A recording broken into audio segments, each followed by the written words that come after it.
Microsoft Excel's Goal Seek tool, super slick, very quick, really optimizes some numbers to reach your goal. But one of the downsides or potential setbacks of the Goal Seek is it only allows you to modify one value to be able to reach a goal. Remember this? This was the previous video we were taking a look at with the Goal Seek. I was able to hit a goal for current payment by adjusting one of these values. I couldn't adjust the mortgage rate and the interest rate, right? I could only adjust one of them. Well, Microsoft Excel has introduced a feature called the Solver.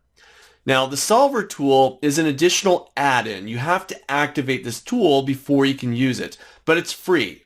It comes with Microsoft Excel. You just have to turn the feature on.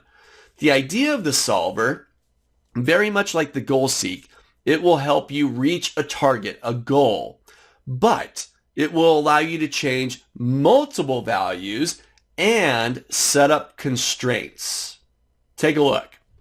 Open in front of you, I've got the example file, and I'm on the Solver worksheet. Here I've got two simple little tables. I've got some plant output for different quarters, and I've got some shipping costs, okay, for the different products that these plants are outputting. Now, what I like to do is I want to optimize this number right here. I want to get it to be the lowest possible number for total shipping costs. But there's some constraints that we need to live with as we optimize this number. Lower the better. This little graphic down below is going to explain some of the constraints. 1, each plant, we got 3 plants, must produce at least 20 units. Okay, so each quarter they got to produce at least 20 to justify that plant remaining open. That's one constraint. Constraint number 2, each plant has a maximum capacity. So the plant 1 can output up to 92 units per quarter. Plant 2, 45, plant 3, 55. That's a constraint per plant. Okay? And this is per quarter. The plant production must equal the requirements of the warehouse. So you see down here that quarter 1, all 3 plants can have up to 180. Okay? No more than that, because they have short life span for these products that we're putting out. Okay? So we've got a few constraints here.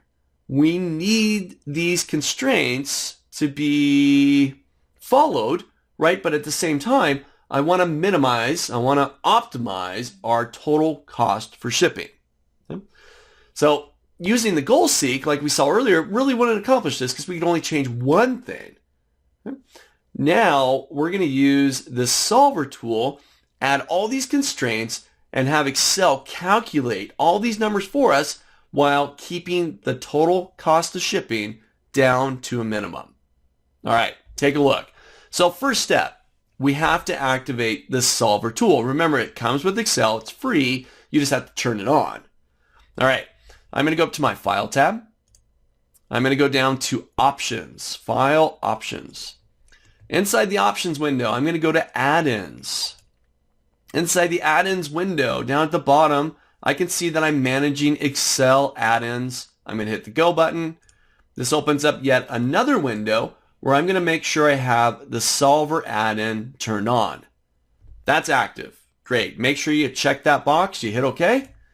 And now on your Data tab, far right of your Data tab, you'll see an Analysis section with the Solver tool. So it's not on by default. You have to go turn that on first.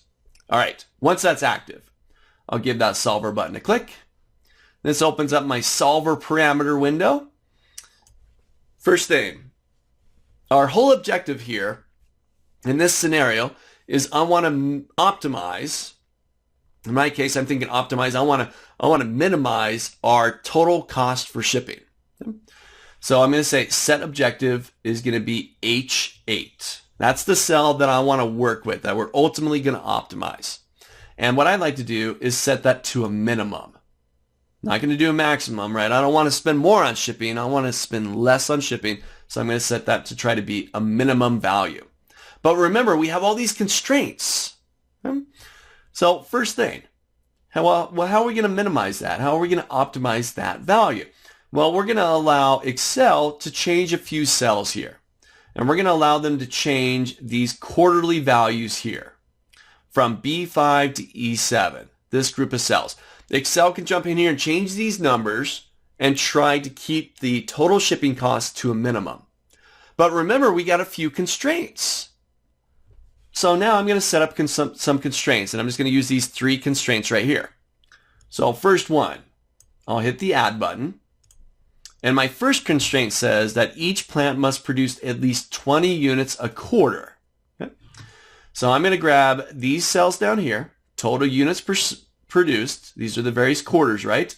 And I'm going to say that they have to be greater than or equal to 20. That's the first constraint. I'll hit the add button.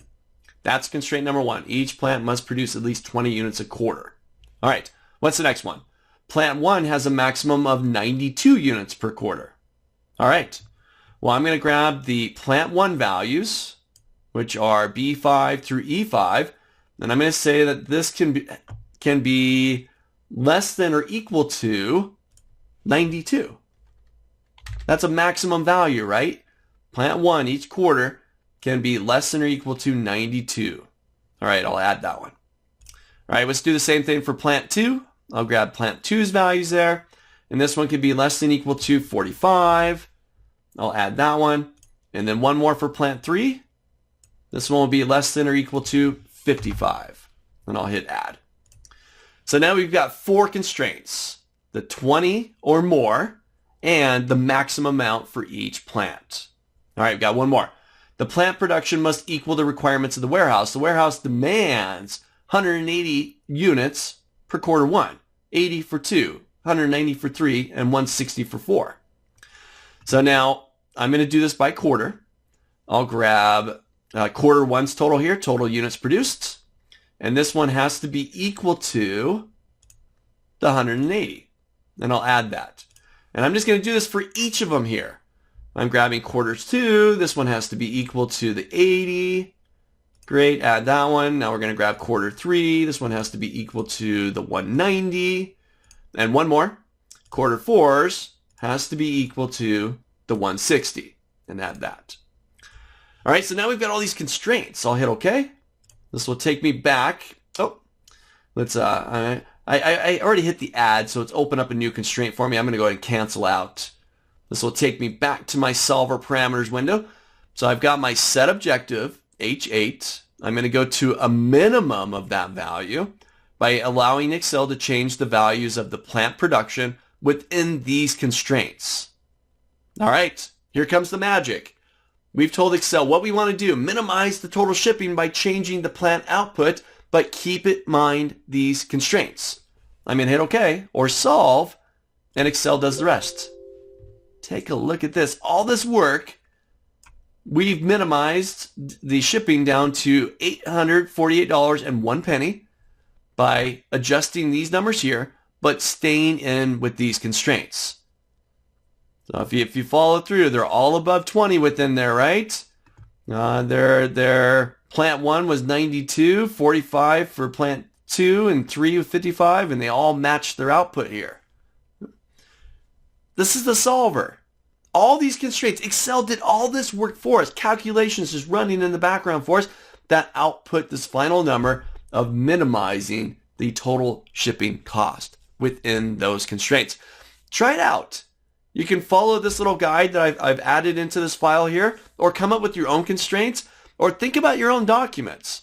You know, I need to be able to get this number optimized to maximum amount, to a specific value, to a minimum amount, but keep these constraints in mind as well.